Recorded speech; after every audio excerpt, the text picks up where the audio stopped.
ami qui m'a dit une fois, si seulement avant 1960, l'Onco tel qu'il existe en tant qu'écriture vulgarisée, diffusée, utilisée, si seulement en 1960 nous avions une logique, une dynamique comme celle-là, eh bien, très certainement que l'État aurait fait l'option d'utiliser l'Onco comme une des formes d'écriture à utiliser à l'école.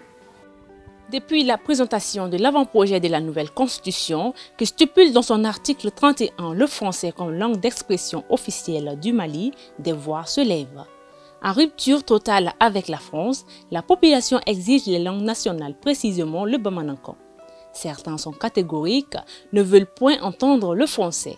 Nous sommes à l'édition La Sahélienne, une maison spécialisée en production d'ouvrages à nos langues. Avec les doyens, les souvenirs surgissent car c'est un processus qui existe depuis la période de la Deuxième République. La Sahélienne a eu à éditer dans toutes les langues nationales maliennes, jusqu'à 11 langues nationales, dès 1992, c'est-à-dire il y a 30 ans.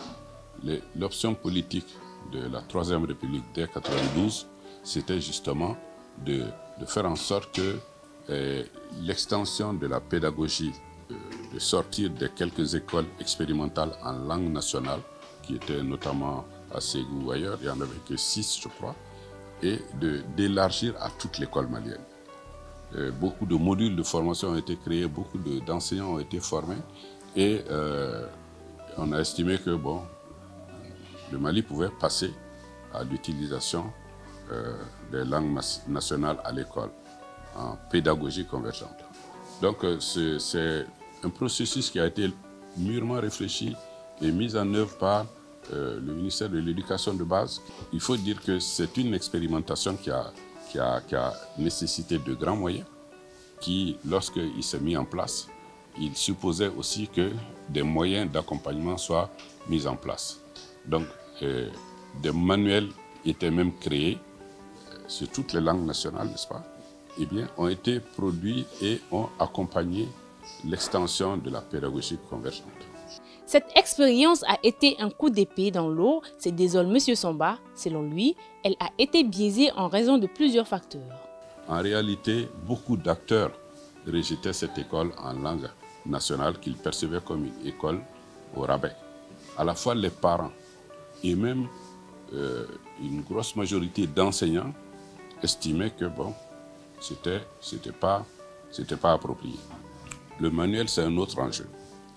Et la logique était que l'État malien se substitue, même si c'était progressivement, aux partenaires étrangers, aux bailleurs de fonds, pour financer lui-même. C'est là que le processus a été grippé. L'État n'a pas pris le relais des partenaires techniques et financiers. De manière générale, on peut estimer qu'il y a eu une désaffection, un renoncement ou quelque chose comme ça. Lorsqu'un processus n'a pas pris au niveau des parents d'élèves, n'a pas pris au niveau des enseignants, lorsque l'élève lui-même estime qu'il est dans une école de seconde catégorie, alors il y a un souci considérable. Nous sommes dans une classe de l'université de Kabbalah où on assiste à enseignement en bamanankan. Le professeur trouve le temps prêt à officialiser des langues nationales. La plus dynamique des langues nationales va s'imposer, à se dire. Depuis la première constitution, on avait dit que dès lors que les langues seront outillées, instrumentées et instrumentalisées, donc le pays va s'en servir comme langue officielle. C'est programmé depuis longtemps. Donc tout a été programmé. Aujourd'hui, vraiment, les conditions semblent réunies pour que les langues nationales soient officielles, soient des outils de travail pour la population, pour l'État. Toutes les 13 langues peuvent être aujourd'hui officialisées. Donc les langues vont s'imposer au fur et à mesure que nous travaillons avec elles. Pour les citoyens, le bamanankan est l'héritière de la place du français, car en symbiose avec le territoire et avec son dynamisme. Bamanankan est quand ni a fɔlen bɛ fan caman ka jamana kɔnɔ. Bon ni b'a mɛn fana a b'i permettre fana bon i ka se ka ko caman kɛ ani ka ko caman faamu parce que n'i tɛ bamanankan mɛn yan Mali la yan a ka gɛlɛn i ka se ka tɛmɛ sira caman fɛ quoi. mara de an do français kɔnɔ fo bamanankan de ka kɛ Mali kan national la kan national bureau kɔnɔ président kan ka fɔ a ka kafɔlɔ bɛrɛ journal la fɔ Mali kara ni tribunal la jugement bɛ kɛ a bɛ kɛ bamanankan ra ni min di bamanankan mɛn a mana kɛ diɲɛ a kɛra fulakan a kɛra kɔrɔbɔrɔkan o ka interpréter k'a k'o ye. Pour les spécialistes, plusieurs paramètres entrent en jeu. De leur compréhension, ce n'est pas le bamanankan qui cristallise les débats. L'officialisation de ces 13 langues maliennes est bien possible, mais cela implique beaucoup de coûts, ça implique des inconvénients également. Le bamanankan ne cristallise pas le débat en soi. Ce sont plutôt les gens qui pensent que l'État va leur imposer une langue qui en font tout un drame. Aucune langue seule ne sera officielle, à moins que ce soit une langue neutre qui permet de maintenir l'équilibre entre les différentes communautés linguistiques. Donc le jour où vous verrez le bamanankan être érigé en langue officielle, attendez-vous à ce qu'une autre langue nationale soit tout de suite immédiatement proposée pour l'être également. Donc autant le bamanan peut être la langue officielle du Mali, autant le sénoufo peut l'être, autant le sonin peut l'être.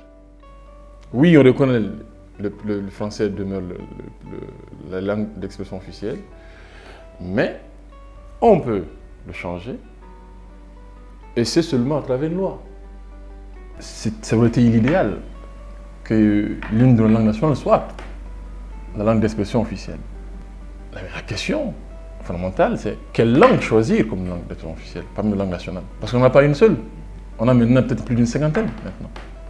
Tout ça, c'est pour dire qu'il y a un vrai débat à mener et à vider. Et on n'est pas encore là, on n'est pas encore prêt pour ça, on n'a pas fait ce travail d'abord. Mais là où je veux que cet article 31 change un peu, c'est quand il dit que le français peut être remplacé par une autre langue étrangère. Là, je ne suis pas d'accord avec eux. Je pense qu'ils doivent enlever cet adjectif d'étrangère et juste garder, peut-être changer par toute autre langue. Comme ça laisse la possibilité, même aux langues nationales, une fois qu'elles accéderaient à ce statut d'opérationnalité, mais voilà, qu'elle puisse devenir la langue d'expression officielle de l'État, sans qu'on ne reprenne encore la Constitution pour la réviser.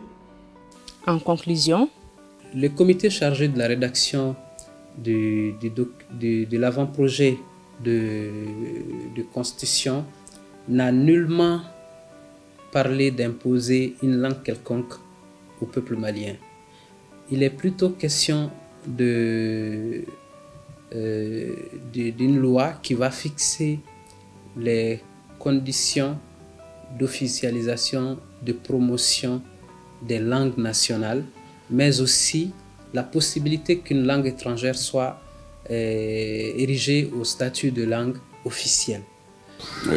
Ce que nous pourrions faire, c'est de laisser cette dynamique en l'état, de continuer à communiquer, très certainement en français, mais de faire en sorte que, par souci de logique culturelle, intellectuelle et même idéologique, de soutenir la progression de nos langues nationales.